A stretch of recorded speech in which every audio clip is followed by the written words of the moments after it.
अंदर। दरवाजा खोलो, खुदा के लिए दरवाजा खोलो। कौन हो तुम? दरवाजे पर ये क्या मुसीबत है? सब्र करो, मैं आ रहा हूं। क्या है तुम्हें? इतनी रात गए इस बियाबान जंगल में क्या करने आई हो तुम? बाबा जी, मैं पास के गांव की रहने वाली हूँ। मेरे पीछे कुछ लोग पीछा कर रहे हैं, मुझे बचा लीजिए। ठीक है, चलो अंदर आ जाओ। बाहर रहना ठीक नहीं। यहाँ बैठ जाओ बेटी, घबराओ मत। क्या तुम्हें सर्दी लग रही है? हाँ बाबा जी। ये चादर ले लो, इसे पहन लो। क्या तुम्हें अब भी सर्दी लग रही है? जी हाँ, मुझे अब भी सर्दी लग रही है। अगर तुम बुरा न मानो तो मेरे पास एक तरीका है। कौन सा तरीका? इस तरीके से तुम्हारी सर्दी हमेशा के लिए खत्म हो जाएगी। ठीक है, जल्दी करो, तरीका बताओ। ठीक है, मैं बता देता हूँ, लेकिन ये बात तुम किसी को नहीं बताओगी। ठीक है बाबा जी, मैं किसी को नहीं बताऊंगी। इधर मेरे करीब आ जाओ। रात जो तरीका आपने मुझे सर्दी से बचने का बताया, वो मुझे बहुत अच्छा लगा। अब मैं तुम्हारी झोपड़ी से कभी नहीं जाऊंगी। चलो ठीक है। जाने भी दो। वैसे भी मैं कई सालों से अकेला हूँ। एक भयानक जंगल था।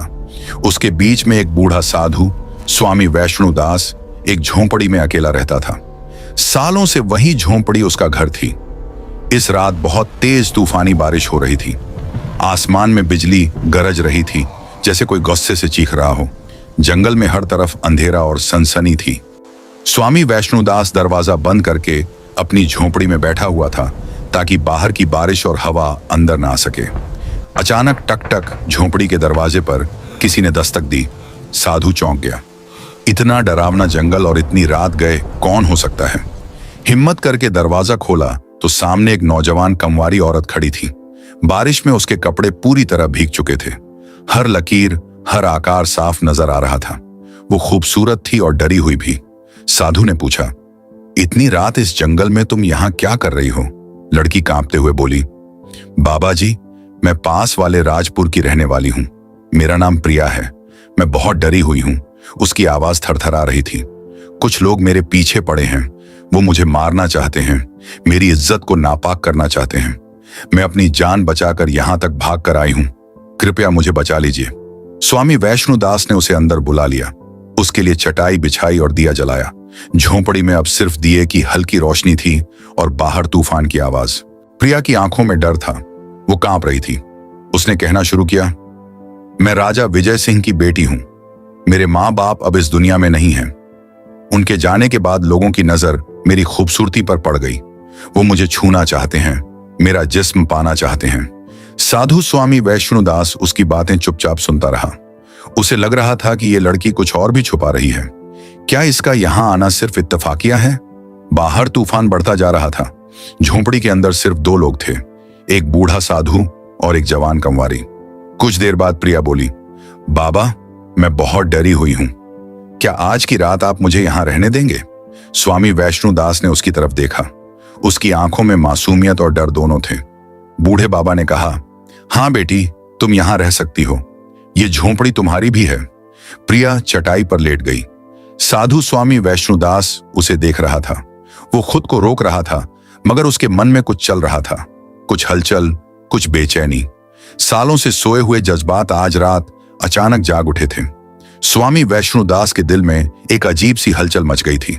जवानी का जोश और प्यार की एक अनजान दुनिया, सब कुछ उसकी आंखों के सामने घूमने लगा। वो मन ही मन सोच रहा था, ये रात कैसे कटेगी? मैं खुद को कैसे रोकूंगा? उसने आंखें बंद करके सोने की कोशिश की, मगर नींद आंखों से कोसों दूर थी। प्रिया भीगी हुई बार बार उसकी आंखों में तैर रही थी। दिल की धड़कन तेज होती जा रही थी। इसी बेचैनी में सिसकियों की आवाज आई। स्वामी वैष्णुदास चौंक कर उठा। वो झट से उठकर प्रिया के पास गया। देखा वो लड़की रो रही थी। उसने नरम लहजे में पूछा, ए प्रिया, क्या हुआ? तुम क्यों रो रही हो? लड़की ने हिचकियां लेते हुए जवाब दिया, मेरे साथ कुछ ऐसा हुआ है जो मैं किसी को नहीं बता सकती। स्वामी वैष्णुदास की आंखों में हैरानी थी। ऐसी क्या बात है जो मुझसे भी नहीं कह सकती? कौन सा राज है जो छुपा रही हो? प्रिया की आवाज और धीमी हो गई। मैं कोई अच्छी लड़की नहीं हूं बाबा, मैं बहुत प्यास से भरी हूं, मैं भटकी हुई हूं। और फिर उसने वो बात कह दी जिससे स्वामी वैष्णुदास का खून सूख गया। मैं एक आम लड़की नहीं हूं, मैं एक भटकी हुई रूह हूं। स्वामी वैष्णुदास का जिस्म कांपने लगा, उसके पैरों तले जमीन खिसक गई। रूह? ये क्या कह रही हो तुम? मैं कैसे मानूं ये सब? प्रिया ने नीचे देखना शुरू किया और फिर धीरे धीरे अपनी कहानी बताई। बहुत साल पहले मैं रानी अनुपमा थी। एक आदमी था राजा कृष्ण। वो मुझसे शादी करना चाहता था, मगर मैं उससे प्यार नहीं करती थी। उसने मुझे पाने के लिए काला जादू किया। मैं उसके जाल में फंस गई और वो जबरदस्ती मुझे शादी कर बैठा। लेकिन मैं कभी उसकी नहीं हुई। उसने जब पहली रात मेरी इज्जत की बात कही तो मैंने उसे उस काम से रोक दिया। वो गुस्से में पागल हो गया और एक रात उसने मुझे मार डाला। मरते वक्त उसने कहा, इंसान या साधु के साथ मियां बीवी की शादी की पहली रात वाला काम न करे। और बाबा, मैं तब से जंगल में भटक रही हूं। ये सुनते ही स्वामी वैष्णुदास का दिल और तेजी से धड़कने लगा। प्रिया ने उसका हाथ पकड़ा। मैं झूठ नहीं बोल रही बाबा, अगर तुम मुझे रात मेरे साथ नहीं सोए तो मैं हमेशा के लिए इस जंगल में भटकती रहूंगी।